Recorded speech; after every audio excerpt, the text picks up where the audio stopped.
تو خلفائے راشدین میں سب سے پرامن دور جو ہے وہ پہلے 2 خلفاء کا نظر آتا ہے، لیکن اس کے بعد ہم دیکھتے ہیں کہ حضرت عمر رضی اللہ تعالیٰ عنہ کی شہادت کے بعد حضرت عثمان رضی اللہ تعالیٰ عنہ کے دور میں بھی ابتدائی طور پر کچھ مشقتیں نہیں تھیں، لیکن بعد میں حالات خراب ہوتے گئے، یہاں تک کہ سیدنا علی رضی اللہ تعالیٰ عنہ جن کو علم کا شہر نبی آپ نے کہا کہ میں علم کا شہر ہوں اور علی اس کا دروازہ ہیں، اور آپ اندازہ کریں کہ سب سے بہتر قاضی یا فیصلہ کرنے والا نبی علیہ السلام نے حضرت علی کو کہا، لیکن ہم دیکھتے ہیں کہ حضرت علی رضی اللہ تعالیٰ عنہ کے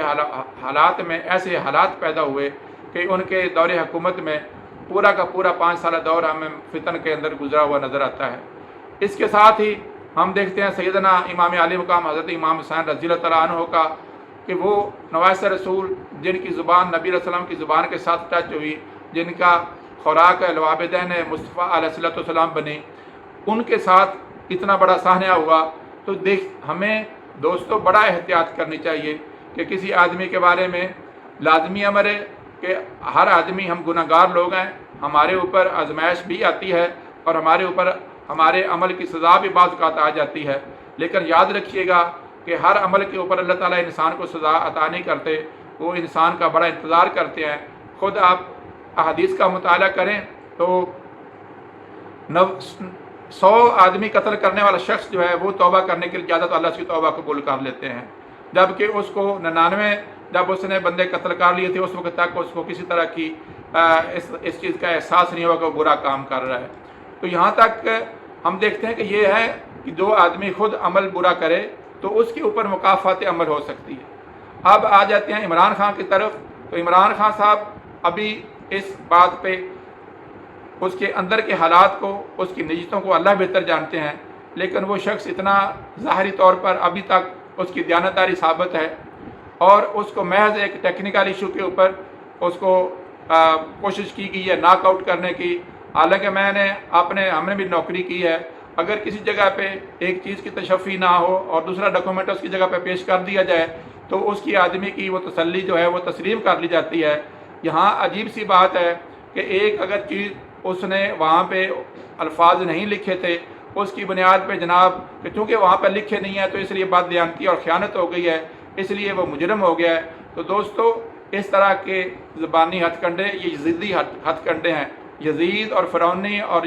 جو نمرودی ہتھ کنڈے ہیں، اس میں ریاستی جبر ہے اور اس میں بد رشتی شامل ہے۔ اگر یہ لوگ دیانتداری کے ساتھ ایک آدمی نے اگر اپنی تمام لائبلٹیز کو شو کر رہا ہے اور اس میں لائبلٹی کے ڈیفرنس میں اگر اس کے پیسے آتے ہیں اور وہ جو اس نے رقم شو کی ہے تو اس صورت میں یہ بات تسلیم کر لینی زیادہ مناسب تھی کہ ٹھیک ہے جی کہ آپ نے ان چیزوں کو شو کیا ہے، لیکن ساتھ ہی فیصلے میں لکھ دیا جاتا تاکہ آئندہ لوگ اس کی احتیاط کریں کہ بھئی آئندہ سے اس طرح کے گوشت والے فعل نہ کیے جائیں، یا الیکشن کمیشن کو ایڈوائز کیا جاتا کہ آئندہ سے یہ چیزیں جو ہیں اس میں شامل کی جائیں اگر کوئی آدمی اس طرح کرتا ہے۔ اس طرح سے ایک اور دوسری اس میں ناانصافی جو نظر آتی ہے وہ وہی ہے کہ باقی لوگوں کے بھی ایسٹس ڈکلریشن بالکل ویسے ہی ہوئے ہیں جیسے کہ عمران خان کے ہوئے ہیں، اور دوسرا آپ لوگوں کو اچھی طرح علم ہے کہ یہ ایسٹ جو فیلنگ ہوتی ہے وہ ہر فیلڈ کے پروفیشنلز ہو چکے ہیں، وہی لوگ ان کو فل کرتے ہیں۔ اب اس میں عمران خان کے جو ان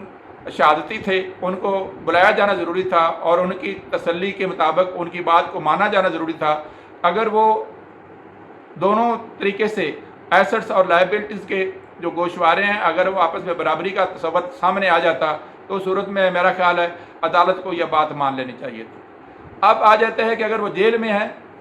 تو دوستو آپ جیل میں جانا عمران خان کا آپ دیکھیں کہ وہ کس ہمت کے ساتھ اس نے اپنے اوپر 200 سے زائد مقدمات کو فیس کیا ہے، وہ پاکستان کے قانون کا احترام کرتے ہوئے معاملات کو کر رہا ہے، اور بار بار جو اس کے اوپر یہ الزام لگایا جاتا ہے کہ مقدمات کو ڈیلے کی جاتا ہے۔ آپ عمران خان کے مقدمے کو نکال کے اگر باقی پاکستان کے مقدمات کو آپ اگر موازنہ کریں تو آپ کو پتہ چلے گا کہ دادے کا مقدمہ جو ہے اس کا فیصلہ پوتے کی زندگی میں جا کے اخیر میں ہوتا ہے۔ تو عمران خان کا 8-9 مہینے کا جو کیس ہے آپ کو بہت لمبا نظر آتا ہے۔ اس کے برعکس عمران خان کے زمانے میں جو کیس چلے ان کی اس وقت کی اپوزیشن ہے، شہباز شریف کو دیکھ لیں، نواز شریف کو دیکھ لیں یا رانا ثناء اللہ کو دیکھ لیں، ان کے کیسز جو ہیں ان کی تاریخی نہیں، ان کے اوپر فرد جرم نہیں 3.5 سال میں عائد ہو سکی، اور اس ایک آدمی کے اوپر جو ہے آپ لوگ کہہ رہے ہیں کہ اس نے بہت ڈیلے کیا ہے۔ بلا شبہ جو بھی راج الوقت نظام ہوتا ہے انسان نے اس کے اندر چلنا ہے۔ عمران خان کوئی دودھوں دھلا نہیں ہے، وہ ایک ہماری طرح کا ایک انسان ہے، اور اس نے صرف اللہ رب کریم اور اس کے پاک رسول کے نظام کی بات کی ہے، اور اس نظام کی بات چونکہ آپ لوگوں کو کھٹکتی ہے اور آپ کفار کے اس نظام کو آگے لے کر چل رہے ہیں، اور یہ سمجھتے ہیں کہ جمہوریت اور حکومت جو ہے یہ اور چیز ہے اور دین اور اسلام جو ہے علیحدہ چیز ہے۔ دوستو یاد رکھیے گا کہ ہر مسلمان جو ہے اللہ تعالیٰ نے بنیادی طور پر سیاستدان پیدا کیا ہے، اور اس سیاستدان کے طور پہ اس کی ذمہ داری ہے کہ نہ صرف وہ اپنی ذات کا محاسبہ کرے بلکہ اپنے گھر کے اندر اپنے ایک چھوٹے سے یونٹ کے اوپر وہ حکمرانی جو ہے اس کو چلائے، اور اگر خاتون ہے تو اس کے زیر اثر جو لوگ ہیں اس کی حکمرانی میں آتے ہیں، اور ہر آدمی اس کا جواب دہ ہے۔ تو گویا ایک مسلمان معاشرہ جو ہے، ایک اسلامی معاشرہ جو ہے، اس کے اندر کبھی ہو سکتا نہیں ہے کہ کوئی آدمی ذمہ داری کو نہ لے۔ امر بالمعروف اور نہی عن المنکر جو ہے وہ اسی بات کی طرف توجہ دلاتا ہے کہ بھئی بری بات پہ خاموش نہیں رہنا اور اچھی بات کو آگے کرتے رہنا ہے۔ اگر ایک آدمی بری بات پہ خاموش نہیں رہتا تو اس کا مطلب یہ ہے کہ وہ دوسروں کو صحیح کرنے کی طرف راغب کر رہا ہے، اور اسلام نے اس کے راغب کرنے کے اوپر اور اس کو روکنے کے اوپر 3 درجے متعین کیے ہیں۔ نبی علیہ السلام کی حدیث کا مفہوم ہے کہ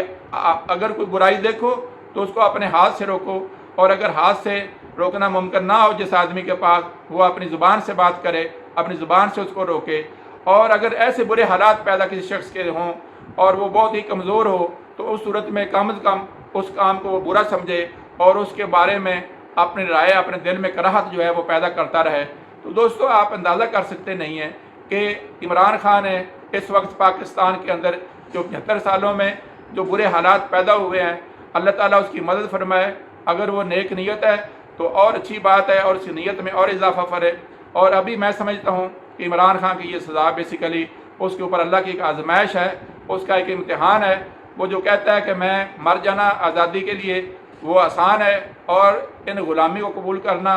وہ بہت مشکل ہے۔ تو قرآن مجید میں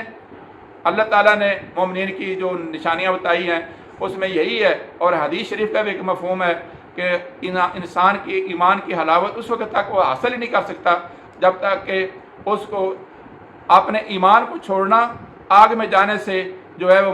بہت زیادہ مشکل نہ نظر آئے۔ تو دوستو اب عمران خان کے اوپر آزمائش، اللہ تعالیٰ اس کی آزمائش کو کم سے کم کرے، لیکن ہم دعا کرتے ہیں کہ اللہ تعالیٰ اس کو اس آزمائش کو بڑے تحمل کے ساتھ، بڑی برداشت کے ساتھ قبول کرنے کی توفیق دے۔